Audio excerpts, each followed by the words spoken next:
അങ്ങനെ മസ്തിഷ്ക മരണം കണ്ടു. കൃഷാന്ത് രചനയും സംവിധാനവും നിർവഹിച്ച സിനിമയാണ്. രജിഷ വിജയൻ, നിരഞ്ജ് മണിയമ്പിള്ള രാജു, ദിവ്യപ്രഭ, ജഗദീഷ് തുടങ്ങിയവർ അഭിനയിച്ച ഈ മലയാളം സൈഫൈ കോമഡി ത്രില്ലർ സിനിമയെ കുറിച്ചാണ് ഇന്ന്.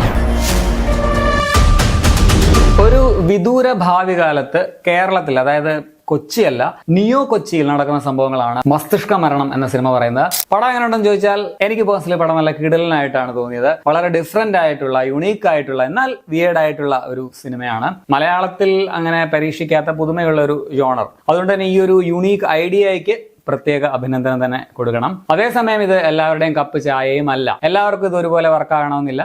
എനിക്ക് വർക്കായി കേട്ടോ. ഒരു സ്പൂഫും സൈഫൈയും കൂടെ മിക്സ് എന്നോ അല്ലെങ്കിൽ സൈഫൈ പടങ്ങളുടെ സ്പൂഫ് ആണെന്നോ അങ്ങനെയൊക്കെ പറയാൻ പറ്റും. അത്തരത്തിലുള്ള ഒരു പരിപാടിയാണ് പിടിച്ചേക്കുന്നത്. ഈ സ്പൂഫ് പടമാണെന്ന് പറഞ്ഞു വന്നിട്ട് വളിച്ച കോമഡിയും സ്വയം വെളുപ്പിക്കലും അവസാനം ചിത്രചേച്ചിയുടെ പാട്ടൊക്കെ വെച്ച് ഇമോഷണൽ ആക്കാനുള്ള ശ്രമം, അങ്ങനത്തെ ഫേക്ക് സ്പൂഫ് പരിപാടി ഒന്നും അല്ല കേട്ടോ. സോ എനിക്കിതിന്റെ കോമഡി, ആനുകാലിക സംഭവങ്ങൾ, റെഫറൻസ് പലർക്കിട്ടും കൊട്ടുകൊടുത്തിരിക്കുന്നത് എന്തിന്, ഞങ്ങളെ പോലുള്ള റിവ്യൂ ചെയ്യുന്നവർക്കിട്ട് വരെ കൊട്ടുകൊടുത്തിട്ടുണ്ട്. എനിക്കെല്ലാം നന്നായിട്ട് ഇഷ്ടപ്പെട്ടു. ഞാൻ നന്നായിട്ട് ആസ്വദിച്ച് ചിരിച്ചാണ് ഈ സിനിമ കണ്ടത്. പ്രത്യേകിച്ച് ഫസ്റ്റ് ഹാഫില് പോസ്റ്റ് അപ്പോകലിപ്റ്റിക് സിനിമയാണ്. അതായത് കാണിക്കുന്ന ഒരു 2046 49 ആ ഒരു കാലഘട്ടമാണ്. പക്ഷേ നിലവിലുള്ള പല രാഷ്ട്രീയ സിനിമാ സാഹചര്യങ്ങളുടെയും ഒരു ആക്ഷേപഹാസ്യം കൂടിയാണ് ഈ സിനിമ എന്ന് പറയാം. ശരിക്കും മലയാള സിനിമയിലെ ചില പവർ ഹൗസ് സൂപ്പർ താരങ്ങളൊക്കെ ഉണ്ടെന്ന് പറയാറില്ലേ. സോ അത്തരത്തിലുള്ള ചില മെയിൽ സൂപ്പർ സ്റ്റാറുകളുടെ ഒരു ഫീമെയിൽ വേർഷനാണ് ഇതിൽ രജിഷ അവതരിപ്പിച്ചിരിക്കുന്ന കഥാപാത്രം. എന്നാൽ അതേസമയം പല സ്ത്രീവിരുദ്ധ ആറ്റിറ്റ്യൂഡുകളെയും കൊട്ടുകൊടുത്ത് വിടുന്നുമുണ്ട്. രജിഷയുടെ ആ ഒരു വിവാദമായിട്ടുള്ള പാട്ടിന്റെ താഴെ വന്ന ചില കമന്റ്സിനുള്ള മറുപടി പോലെ തന്നെയാണ് ഈ പടത്തിലെ ക്യാരക്ടർ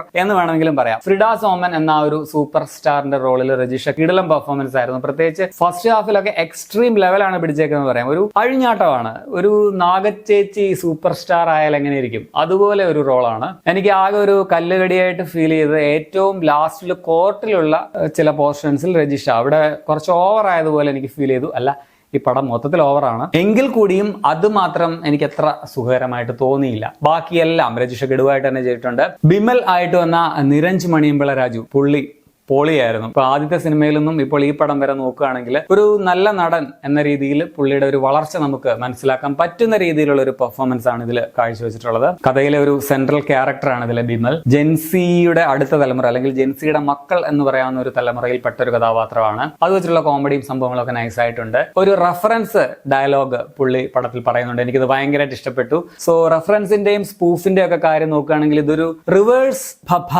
ആണ് എന്ന് വേണമെങ്കിൽ പറയാം. അടുത്തത് സുരേഷ് കൃഷ്ണയുടെ ക്യാരക്ടറാണ്. ഭയങ്കര ഇൻട്രസ്റ്റിംഗ് ആയിരുന്നു. പുള്ളി പടത്തിൽ നന്നായിട്ട് സ്കോർ ചെയ്യുന്നുണ്ട്. പുള്ളിയുടെ കോമഡി ഒക്കെ നന്നായിട്ട് വർക്ക് ആയിട്ടുണ്ടായിരുന്നു. അതുപോലെ തന്നെ സുരേഷ് കൃഷ്ണയുടെ ഒരു അസിസ്റ്റന്റ്, ഒരു അടിമ കഥാപാത്രം, സാഡ് ജീവിതം നയിക്കുന്ന ഒരു ഹിന്ദി നോർത്ത് ഇന്ത്യൻ ക്യാരക്ടർ, അതൊക്കെ ഭയങ്കര യൂണീക്ക് ഐഡിയ ആയിട്ടാണ് എനിക്ക് തോന്നിയത്. പിന്നെ ഡെസ്ഡിമോണ ആയിട്ട് വന്ന ദിവ്യപ്രഭ, പുള്ളിക്കാരുടെ ക്യാരക്ടറാണ്. പെർഫോമൻസ് എനിക്ക് ഇതിൽ ഭയങ്കരമായിട്ട് ഇഷ്ടപ്പെട്ടു. ദിവ്യപ്രഭ ഡയലോഗ് ഡെലിവറി ഒക്കെ ഭയങ്കര പൊളിയായിട്ട് ചെയ്തിട്ടുണ്ട്. പ്രത്യേകിച്ച് അവസാനമൊക്കെ എത്തുമ്പോഴേക്കും ഒന്ന് കത്തി കയറിയതുപോലെയാണ് ഫീൽ ചെയ്തത്. നന്നായിട്ടുണ്ടായിരുന്നു. പിന്നെ പോലീസ് ചീഫായിട്ട് വന്ന ജഗദീഷും നൈസാണ്. അതുപോലെ തന്നെ മറ്റൊരു വക്കീലായിട്ട് വന്ന വിഷ്ണു അഗസ്ത്യ, ഏത് റോൾ കൊടുത്താലും പുള്ളിയുടെ കയ്യിൽ ഭദ്രമാണ്. ഇതിലും നൈസായിരുന്നു. റിൻസ് ഷാൻ സ്ഥിരം സാന്നിധ്യമാണ് സംവിധായകന്റെ. ഇതിലെ ജഡ്ജി റെജ്ജി ആയിട്ട് ഇക്വാലിറ്റി ഒക്കെ പറഞ്ഞു വന്നത് നൈസായിരുന്നു. അതുപോലെ തന്നെ ആ ഒരു കോർട്ട് സീൻ തന്നെ ഭയങ്കര രസമാണെന്ന് പറയാം. അതുപോലെ തന്നെ കൃഷാന്ത് സിനിമകളുടെ മറ്റൊരു സ്ഥിരം സാന്നിധ്യമായ രാഹുൽ രാജഗോപാലിന് ആറാട്ടണന്റെ ഒരു റെഫറൻസ്, ആ ഒരു മോഡൽ ക്യാരക്ടറാണ്. മെയിൻ റോളാണ്. ഓക്കേഷ് ആയിരുന്നു. എനിക്ക് പക്ഷെ അത് അത്രയ്ക്ക് പുള്ളിക്ക് ചേരുന്നതായിട്ട് ഫീൽ ചെയ്തില്ല. രജിഷയുടെ അസിസ്റ്റന്റ് ആയിട്ട് വന്ന മറ്റേ 4 സംഘത്തിലെ കഞ്ഞി എന്ന റോളിൽ വന്ന ശ്രീനാഥ് ബാബു,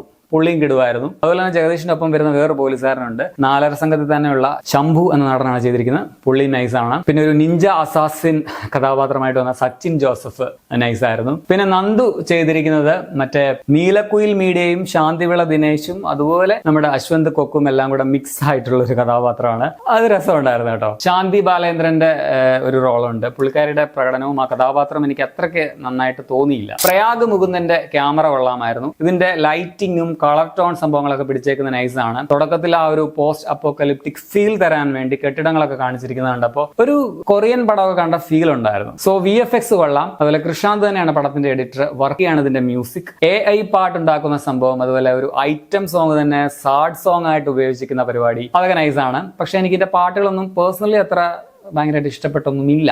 ഇപ്പോൾ നെഗറ്റീവ്സ് പറയുകയാണെങ്കിൽ ക്ലൈമാക്സ് കൊണ്ട് നിർത്തിയേക്കുന്നത് എനിക്ക് അത്ര തൃപ്തി നൽകിയില്ല എന്ന് പറയാം. ഈ അടുത്ത കാലത്ത് മിക്ക പടങ്ങൾക്കുള്ള ഈ സെക്കൻഡ് പാർട്ടിന് വേണ്ടിയുള്ള ഒരു സംഭവം അതുപോലെ തന്നെ തോന്നി. പിന്നെ ഒരു ഇമോഷണൽ അറ്റാച്ച്മെന്റ് എന്നൊരു സംഭവമൊന്നും ഈ പടത്തിൽ ഇല്ല. ചുമ്മാ ഒരു ഓളത്തിനെല്ലാം മറന്ന് നമ്മളിങ്ങനെ കുറച്ച് ചിരിക്കാം എന്നതേ ഉള്ളൂ. പിന്നെ ഈ പടം മൊത്തത്തിൽ വിയേഡ് ആയതുകൊണ്ട് തന്നെ നമുക്ക് തന്നെ തോന്നും ഇത് എന്ത് സാധനം അടിച്ചിട്ടാണ് ഈ പടത്തിന്റെ സ്ക്രിപ്റ്റ് എഴുതിയതെന്ന്. അത്രയ്ക്കും വിയേഡാണ്. സോ മൊത്തത്തിൽ ഒരു ഡിഫറെന്റ് ആയിട്ടുള്ള ഫ്രഷ് ആയിട്ടുള്ള ഒരു സിനിമയാണ് മസ്തിഷ്ക മരണം.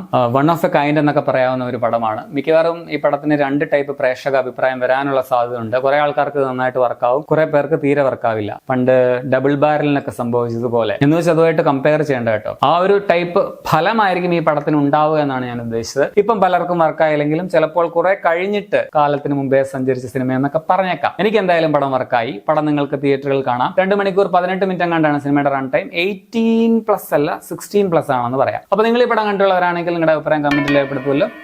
ശരിയാണ്.